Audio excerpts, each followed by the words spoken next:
Dünyanın bir-birinə qarışdığı, aləmlərin bir-birinə dəydiyi zamandan hər kəsə salamlar. Necəsiniz? Ümid edirəm işləriniz yolunda, qaydasında. Məni izlədiyiniz, dinlədiyiniz üçün sizlərə dərin minnətdarlığımı bildirirəm. Son zamanlar biz Ermənistan barədə bəzi xəbərləri alırıq və əslində bu xəbərlər sevindirici xəbərlərdir. Bilməyənlər üçün söyləyim ki, bu günlərdə Ermənistanın baş naziri Nikol Paşinyan Türkiyəyə rəsmi səfər edir. Bundan əvvəl yadımdadır ki, Serj Sarkisyan zamanında deyəsən 2007-2008-ci il olmalı idi. Ermənistan rəsmisinin Türkiyəyə səfəri olmuşdu və o vaxtdan bəri bu ilk səfər hesab olunur. Bu səfər çərçivəsində Ermənistanın baş naziri ilə Türkiyə prezidenti Rəcəb Tayyib Ərdoğan arasında görüş keçirilib. Hətta Ermənistanın baş naziri məscidə belə gedib, orada səfər edib və əlbəttə ki, bu yaxşı bir haldır. Belə düşünürəm ki, bu sülh prosesi üçün ilk addımlardır, hazırlıqlardır. Çünki videonun başında dediyim kimi dünyanın vəlvələdə olduğu, bir-birinə qarışdığı, əsasən də Amerikanın, Rusiyanın, İranın, hansı ki Qafqaz ərazisində maraqları olan bu ölkələrin başlarının qarışdığı bir anda Ermənistan bəzi nəticələrə gəlir və başa düşür ki,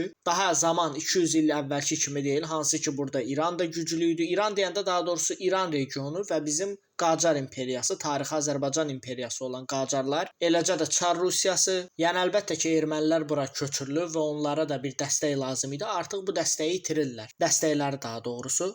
Biz son zamanlarda İsrailin İrana olan həmlələrinin şahidi oluruq və həmçinin İran tərəfdən də cavablar gəlir və bəziləri bunu hətta 3-cü Dünya müharibəsinin başlanğıcı da belə hesab edir. Əlbəttə ki, bu durumda da ermənilər də indi olan olmayan papağını qoyub qarşısına düşünür ki, bizim ümumiyyətlə istər Rusiya, İran güclü olsun, istər olmasın, fərq eləməz. Ermənilərin özlərinin, yəni Ermənistanın güclü olmasının, nisbətən irəliləməsinin əsas faktoru Azərbaycan-Ermənistan sülh müqaviləsindən keçir və eləcə də Türkiyə ilə münasibətlərin bərpa olunması, çünki Ermənistanın da iki əsas sərhəd qonşusu Azərbaycan və Türkiyədir. Və əlbəttə ki, Qərbi Azərbaycanda baş verən oyunlar, eləcə də Qarabağ üzərində baş vermiş oyunlar, hansı ki 88-ci ildən başlayaraq tarix zaman bunların mənasız olduğunu, əbəs yeri olduğunu göstərdi və əlbəttə ki, Ermənistanda, Ermənistan toplumunda da bu suallar artıq var ki, niyə görə biz bunu elədik və bundan nə qədər zərərlər gördük. İndi belə bir məqamda biz əvvəllər də görmüşdük, Ərdoğanla Paşinyan arasında olan münasibət, Paşinyanla Əliyev arasında olan münasibət tədbirlərdə əsasən biz bunun şahidi olmuşduq. Hətta son Albaniyada olan zirvə görüşündə də biz bunu əyani şəkildə gördük. Ermənistan xüsusən də Paşinyan çalışır ki, bu məsələdən müsbətə doğru, əlbəttə ki, bu onların da faydasınadır, bizim də faydamızadır. Tarixi ədalət yerini tapır, amma onların da öz səhvlərindən nəticə çıxardaraq mənə elə gəlir ki, haqq yoluna tərəf asta-asta irəliləyirlər, təki bu sona qədər belə davam eləsin.